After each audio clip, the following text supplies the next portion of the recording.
It doesn't matter who we are. What matters is our plan.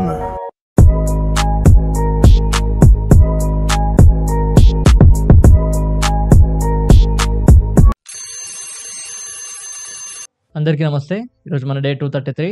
Morning లేసిన టైంని delete అయిపోయింది. చేసుకున్నా, screen shot చేసిన, బట్ డిలీట్ అయిపోయింది అది అన్ఫార్చునేట్లీ. సో మార్నింగ్ లేసి మెడిటేషన్ కంప్లీట్ చేసుకొని బుక్ రీడింగ్ అంతా కంప్లీట్ చేసుకున్నా. తర్వాత అకాడమీకి వెళ్ళిపోయాను. సో అకాడమీలో ర్యాప్స్ కట్టుకొని ఇంకా మీరు చూస్తారు కదా ఏం ప్రాక్టీస్ చేసినానో. సమ్ ప్యాడింగ్ చేసిన, కొంచెం లైట్ వర్క్ వేసినాం.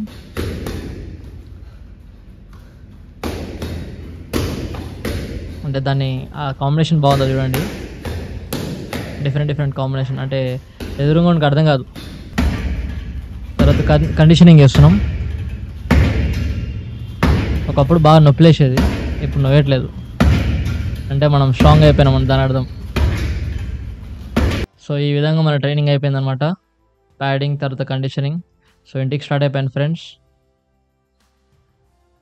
ఇంటికి వచ్చిన తర్వాత మార్నింగ్ ఏదైనా టాపిక్ అంతా ఎక్స్ప్లెయిన్ చేసిన. చాలా ఇంట్రెస్టింగ్ టాపిక్ ఫ్రెండ్స్, చాలా అంటే చాలా interesting topic about the fear of love.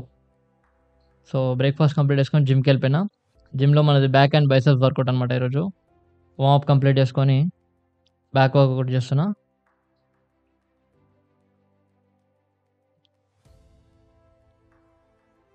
ఈ వర్కౌట్ చేసినప్పుడు బ్యాక్ మంచి ఫీల్ వస్తుంటుంది, మంచి మజా వస్తుంటుంది బ్యాక్లో. తర్వాత లోవర్ బ్యాక్ కూడా చాలా ఇంపార్టెంటే, బట్ లోవర్ బ్యాక్ చేస్తే బాగా బాడీ పెయిన్స్ వస్తుంది. రెండోది ఆ స్ట్రెచ్చింగ్ చేయడం కష్టం అవుతుంది. అందుకని లైట్ వెయిట్తో చేసిన, బాడీ వెయిట్తోని. సో బ్యాక్ అయిపోయిన తర్వాత బైసెప్ వర్కౌట్. బైసెప్ వర్కౌట్లో నార్మల్ బైసెప్ కర్ల్, తర్వాత hammer curl.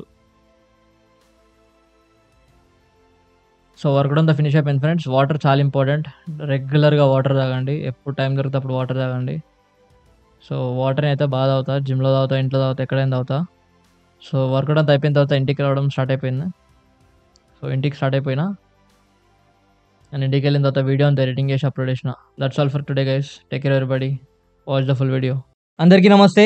Thank you for coming back to the channel again. ఛానల్కి మళ్ళీ వచ్చాను, థ్యాంక్ యూ. ఈ రోజు మన డే 236 ఆఫ్ 369. ఈ రోజు మనం think and grow rich book by Napoleon Hill. ఈ బుక్ లో ఒక interesting and very informative topic అనమాట. ప్రతి ఒక్కరికి యూజ్ అయ్యే టాపిక్ అనమాట. The topic name is the fear of loss of love. So చూడండి, ప్రతి ఒక్కరు దీన్ని ఎక్కడో దగ్గర ఫీల్ అయ్యే ఉంటారు. The fear of loss of love అంటే మనం ఏదైనా చేసేటప్పుడు మనకు నచ్చిన జనాలు ఏమైనా ఎఫెక్ట్ అవుతారేమో, లేకపోతే మనకు నచ్చిన జనాలు మనకి దూరం అయిపోతారేమో, లేకపోతే మనల్ని ఎవరన్నా ఇష్టపడ్డ వాళ్ళకి మనం దూరం అయిపోతామేమో అని ఒక చిన్న భయం అనేది బ్యాక్ ఆఫ్ ద మైండ్ లో మనల్ని కొన్ని పనులు చేయకుండా ఆపేస్తుంటది. కాబట్టి try to understand friends one thing, very most important thing is ఈ fear of loss of love అనేది it's a very strong magnetic force that will attach you with that. So మనకి fear of loss of love అనేది మనకి attach అయి ఉంటుంది friends. ఎందుకంటే ఎప్పుడైనా మనకి నచ్చిన వాళ్ళు మనకి దూరం అయిపోతున్నారు అన్న ఒక ఆలోచన మన లోపల వచ్చినప్పుడు మనం చేసే పనిని ఎంత పనైనా పక్క పెట్టడానికి రెడీగా ఉంటాం. కాబట్టి try to understand one thing friends here. ఈ పాయింట్ చదివేటప్పుడు, ఈ బుక్ లో ఈ టాపిక్ చదివేటప్పుడు నాకు ఇద్దరు వ్యక్తులు నా మైండ్ లో గుర్తొచ్చారు ఫ్రెండ్స్. ఒకటి డాక్టర్ బిఆర్ అంబేద్కర్, ఇంకోటి ఏపీజే అబ్దుల్ కలాం. సో గమనించండి, ఇక్కడ ఏపీజే అబ్దుల్ కలాం ఆయన లైఫ్ లో ఆయన సక్సెస్ అయ్యే విధంగా ఆయన దేశానికి ఆయన సర్వీస్ చేయాలని ఆయన ఓన్ ఫ్యామిలీని ఆయన సాక్రిఫైస్ చేశాడు. ఆయన పెళ్లి చేసుకోలే, రైట్, అలా మమ్మీ డాడీతో ఉండలే. ఆయన ఓన్ లైఫ్ ని ఆయన సాక్రిఫైస్ చేసిండు, ఆయన లవ్ ని సాక్రిఫైస్ చేసిండు. డాక్టర్ బిఆర్ అంబేద్కర్ ఈ సొసైటీలో ఉండే ఇన్ఈక్వాలిటీని, డిస్క్రిమినేషన్ ని తొలగించాలని ఆయన ఓన్ పిల్లల్ని, ఆయన ఓన్ ఫ్యామిలీని కూడా సాక్రిఫైస్ చేసిండు friends. Try to understand here. అంటే అక్కడ APJ Abdul Kalam, doctor BR Ambedkar, నేను దేశం కోసం కష్టపడితే నా ఫ్యామిలీ నాకు ఎక్కడ దూరం అవుతుందో, నా భార్య పిల్లలు నాకు ఎక్కడ దూరం అయిపోతారో అని ఆలోచించుంటే ఈ రోజు ఇంత గొప్ప వాళ్ళు అయ్యేవాళ్ళ. Just try to understand one thing. గమనించండి ఒకసారి. ఆ రోజు అంబేద్కర్ వాళ్ళ ఫ్యామిలీని సాక్రిఫైస్ చేశాడు కాబట్టే, ఏపీజే అబ్దుల్ కలాం వాళ్ళ ఫ్యామిలీని సాక్రిఫైస్ చేశారు కాబట్టే, వాళ్ళకి ఆ fear of loss of love లేదు కాబట్టే వాళ్ళ ఫ్యామిలీకి దూరం అయ్యారు, ప్రపంచానికి దగ్గర అయ్యారు. ప్రపంచంలో ప్రతి గల్లీకి వాళ్ళ బొమ్మలు పెడతారు, ప్రతి ఇంట్లో వాళ్ళ ఫోటో పెడతారు. Try to understand one thing friends here. ఇక్కడ ఈ fear of loss of love ని మనం అవాయిడ్ చేస్తే మనం ఎన్ని మిరాకిల్స్ చేయొచ్చు మన లైఫ్ లో అని ఒక్కసారి గమనించండి. ఈ fear of loss of love అనేది మనల్ని ఎన్నో విధాలుగా మనల్ని గ్రిప్ లో పట్టుకొని పెడుతుంది, మనల్ని రిస్క్ తీసుకొనియదు, మనల్ని హార్డ్ వర్క్ చేయనియదు. గమనించండి ఫ్రెండ్స్, ఎవరికైతే fear of loss of love ఉంటదో వాళ్ళు వాళ్ళ లైఫ్‌లో రిస్కులు తీసుకోరు. వాళ్ళు వాళ్ళ లైఫ్‌లో మరీ ఘోరంగా హార్డ్ వర్క్ జేయరు. అంత స్ట్రగుల్ జేయరు. ఎందుకంటే హార్డ్ వర్క్, స్ట్రగుల్, రిస్క్ ఇవన్నీ ఏమైతదంటే మనకు నచ్చిన వాళ్ళు మనకి దూరం అయిపోతారన్న భయం ఉంటది. కాబట్టి ఫ్రెండ్స్ వన్ థింగ్, మనకెన్ని ప్లాన్స్ ఉన్నా, ఎన్ని డిజైర్స్ ఉన్నా, ఎన్ని గోల్స్ ఉన్నా, మనము కొన్ని కావాలి అనుకుంటే కొన్ని వదులుకోవాలి. You must ready to struggle and you must ready to sacrifice అని ఇక్కడ మనకి నెపోలియన్ హిల్ చెప్తున్నాడు. The more you struggle, the more you sacrifice, the more value you become. And once the more value you become, the more powerful you become. So, నీ value ఎక్కువుంటే, నీవు నీ వాల్యూని ఎక్కువ బిల్డ్ చేసుకోగలిగితే నువ్వు చాలా పవర్‌ఫుల్‌గా అవుతావు. సో, ఎప్పుడైతే నువ్వు చాలా పవర్‌ఫుల్‌గా అవుతావో, you are undeniable, you are respected by everyone and everyone admires you. You can attract everyone like a magnet. So, try to understand this simple logic friends. మనం మన లైఫ్‌లో ఎంత పెద్దగా సాక్రిఫైస్ చేస్తే, ఎంత పెద్దగా స్ట్రగుల్ చేస్తే, అంత పెద్దగా మన వాల్యూ పెరుగుతది. సో, అంత పెద్దగా మన వాల్యూ పెరిగినప్పుడు, అంత పెద్దగా నువ్వు పవర్‌ఫుల్ గూడా అయితావు. So, once you are powerful, you will attract the women you want, you will attract the life you want, you will attract the position you want and you will attract the people you want. So, ఇక్కడ మనం నేర్చుకోవాల్సిందేంటంటే, some times మన లైఫ్‌లో కొన్ని కొన్ని సార్లు మనకి test చేయబడతాం. మన గోల్స్‌ని, మన ప్లాన్స్‌ని మనం ఎగ్జిక్యూట్ చేద్దాం అనేటప్పుడు మనకి కొన్ని భయాలొచ్చి పట్టుకుంటాయి. రైట్? మనం కొందరితో అటాచ్డ్ అయి ఉంటాం. అది అమ్మాయి గావచ్చు, ఫ్యామిలీ గావచ్చు, ఫ్రెండ్స్ గావచ్చు.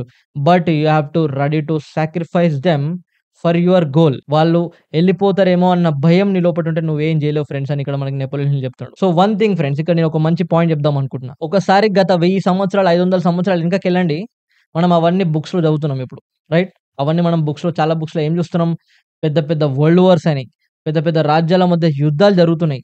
సో, అక్కడ యుద్ధాలు జరుగుతున్నప్పుడు రాజు ఒక సిగ్నల్ ఇస్తాడంతే. అందరూ ఇప్పుడు యుద్ధానికి రెడీ అయిదాం అన్నప్పుడు కొన్ని వేల మంది, వందల మంది సైనికులు రెడీగొస్తారు. వాళ్ళకి ఫ్యామిలీస్ ఉండవా? వాళ్ళకి నచ్చిన పర్సన్స్ ఉండరా? వాళ్ళు యుద్ధానికెళ్తే అక్కడ చచ్చిపోతే వాళ్ళని నమ్ముకున్నోళ్ళు ఆగమైతారన్న భయం వాళ్ళకుండదా? ఉంటది. సో, వాళ్ళ భయాన్ని జయించి యుద్ధానికెళ్తారు. యుద్ధానికెళ్ళినప్పుడు వాళ్ళు యుద్ధాన్ని గెలిసి అక్కడొచ్చిన పర్క్స్‌ని తీసుకొచ్చి ఆ ఫ్యామిలీకిచ్చి వాళ్ళని హ్యాపీగా ఉంచుతారు. Men are born to do wars. So, నువ్వు యుద్ధం జేయాలి. లైఫ్ అనే యుద్ధంలో మనం గెలవాలి అంటే మధ్యలో ఎన్నో ఎన్నో అడ్డంకులొస్తాయి. ఎన్నో ఎన్నో త్యాగాలు మనం జేయాల్సిన అవసరం ఉంటది. సో, నేనేం త్యాగం జేయను, నాకన్నీ గావాలంటే మాత్రం ఏది రాదు ఫ్రెండ్స్. కొన్ని సార్లు మనకి వెరీ ఖరీబ్ నచ్చిన క్లోజ్ ఫ్రెండ్ గూడా మనం కొన్ని కొన్ని సార్లు పక్కబెట్టాల్సొస్తది. మన లైఫ్‌లో మనం గోల్‌ని సహకరించుకోవడానికి కొన్ని కొన్ని సార్లు అవి అవసరం. ఒకసారి మనం సక్సెస్ అయిన తర్వాత వి కెన్ అట్రాక్ట్ ఎవ్రీవన్. అందరిని మనం మళ్ళా దగ్గరికి తెచ్చుకోవచ్చు. బట్ ఈ పీరియడ్ ఆఫ్ టైమ్ ఉంటది. ఒక 5 ఇయర్స్, 10 ఇయర్స్ ఆఫ్ మన టైమ్ ఉంటది గదా! ఆ టైంలో మనము ఈ fear of loss of love అంటే మనకు నచ్చిన వాళ్ళు దూరం వెళ్ళిపోతారని నువ్వు ఆలోచిస్తే నువ్వు అక్కడే స్టక్ అయిపోయి ఉంటావు నీ మైండ్‌లో అనేది ఇక్కడ మనకు నెపోలియన్ హిల్ చెప్తున్నాడు. కాబట్టి friends, are you ready? Ask yourself one question that are you ready to struggle? ఒకటి క్వెషన్ ఏసుకోండి. నేను నిజంగా కష్టపడనీకి రెడీగా ఉన్నానా లేదా? రెండోది, are you ready for sacrifice? నువ్వు నీ టైమ్‌ని గాని, నీకు నచ్చిన మనుషుల్ని గాని సాక్రిఫైస్ జేయడానికి రెడీగా ఉన్నావా లేదా? నువ్వు కష్టపడడానికి రెడీగా లేవు. నువ్వు నీకు నచ్చిన జనాల్ని సాక్రిఫైస్ చేయడానికి రెడీ లేవంటే you are not going to become valuable. You are not going to become powerful. So, very very easy and simple trick. దీన్ని మనం ఓవర్‌కమ్ చేసి దీన్ని మనం అవాయిడ్ చేయగలిగితే, ఈ ఫియర్ ఆఫ్ లాస్ ఆఫ్ లవ్‌ని మనం అవాయిడ్ చేయగలిగితే, not life long I am saying, right? Just for 5 years or 10 years. ఒక వాల్యుబుల్ టైమ్ ఉంటది గదా! మనం 20స్‌లో.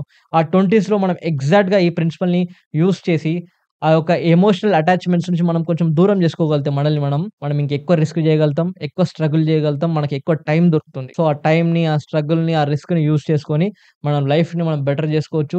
Will become more powerful. So, ఇక్కడ one thing I wanted to share with you guys. ఒక king అనే వాడికి ఎంతమంది భార్యలుంటారు చెప్పండి ఒకప్పట్లో? వాడు 10 మందిని చేసుకుంటాడు, 20 మందిని చేసుకుంటాడు. ఎందుకు? వాట్ ఈస్ ద రీజన్ చెప్పండి? Because king is very valuable and king is very powerful and king is undeniable. మనం సినిమాలో చూస్తుంటాం గదా! కింగ్స్ ఏం జేస్తారు? నాకు ఆ అమ్మాయితో పెళ్లి చేయండి అంటే ఎంత కష్టమైనా బట్టి ఆ అమ్మాయితో పెళ్లి చేస్తారు. ఎందుకు? ఎందుకంటే కింగ్ ఆ రాజ్యానికి రాజు గావడానికి వాడు ఎంతో స్ట్రగుల్ చేస్తాడు. ఎన్నో సంవత్సరాలు సాక్రిఫైస్ చేస్తాడు వాని లైఫ్‌ని. Right? After doing so many sacrifices, after doing so much struggle, he became a king. So, once he became a king, he got access to everything in this Kingdom. Try to understand. వాడికి ఎలాంటి food కావాలన్నా దొరుకుతది. ఎలాంటి person కావాలన్నా దొరుకుతది. Right? ఎలాంటి ప్లేస్‌కెళ్ళాలన్నా ఎళ్ళొచ్చు. ఎలాంటి vehicle కావాలన్నా కొనుక్కోవచ్చు. అంటే అర్థమైంది ఇక్కడ. What is the logic? What is the logic here? You have to sacrifice in the beginning times. మనం మన బిగినింగ్ టైమ్స్‌లో సాక్రిఫైస్ జేయాలి. ఇప్పుడు యూత్ అంతా ఏం చేస్తున్నారు? రిలేషన్‌షిప్‌లో ఉంటున్నారు. Either they are attracted to attached to some alcohol some drugs, some girls or whatever ప్రతి దానికి ఏదో దానికి అటాచ్ అయి ఉంటున్నారు. అండ్ దాని నుంచి బయటికెళ్ళలేకపోతున్నారు. దాని నుంచి వాళ్ళు ఓవర్‌కమ్ చేయలేకపోతున్నారు. దానివల్ల వాళ్ళ మైండ్ అంతా దాంట్లో స్టక్ అయిపోయి ఉండి, వాళ్ళకి పెద్ద పెద్ద గోల్స్ లేకుండా వాళ్ళ మైండ్ రోజు రోజుకి తగ్గిపోతుంది. వాళ్ళ లోపట ఆ ఇన్‌స్టింక్ట్ ఉంటది చూడండి. యుద్ధం చేయాలన్న ఇన్‌స్టింక్ట్ ఉంటది చూడండి. అది చచ్చిపోతుంది. కాబట్టి ఫ్రెండ్స్ మనం అట్లుండొద్దు. We are born to do the wars. So, మనం ఏన్షియంట్ సివిలైజేషన్ నుంచి వచ్చిన వాళ్ళమే గదా! మన నాగరికత చూసుకోండి ఒకసారి. ఎట్లుంటది? అందరు యుద్ధాలు చేసి రాజ్యాలు యుద్ధాలు చేసి అలాంటి మనిషి ఇప్పుడు ఏమైండు? సైలెంట్ అయిపోయిండు. కామ్ అయిపోయిండు. భయాలు ఎక్కువైపోయినాయి. వానిపైన మనకి సెల్ఫ్ డౌట్‌లు ఎక్కువైపోయినాయి. కాబట్టి సెల్ఫ్ డౌట్‌లు, భయాలన్నిటిని అవాయిడ్ చేసి we have to be ready to struggle. We have to be ready to sacrifice for pursuit of our success. అందుకనే friends try to become like a high value person or high value man or high value women. So, నీకు high value ఎప్పుడొస్తుంది? Success and your struggle and your sacrifice directly proportional to the value. So if you do these three things, you will become valuable. Either you can become a high value man or high value woman. Once you become high value, you will attract whatever you want in this life. For that you must sacrifice in your beginning days ani ఇక్కడ నేను నేర్చుకున్న friends నాకు చాలా నచ్చింది. I'm ready to sacrifice, I'm ready to struggle. So are you ready to sacrifice, are you ready to struggle? Ask yourself that question. సో మీకు ఈ concept హెల్ప్‌ఫుల్‌గా ఉంటదని అనుకుంటున్నా ఫ్రెండ్స్. ఇది చాలా వరకు ఇంకా చాలా డెప్త్‌గా ఉంది. మాట్లాడితే ఇంకా కాంట్రోవర్షియల్‌గా అయిపోతది. బట్ మీకు నచ్చిందని నేను అనుకుంటున్నా ఇప్పటి వరకు. That's all for today guys. Take care everybody. Jai Hind. See you all tomorrow in the next video.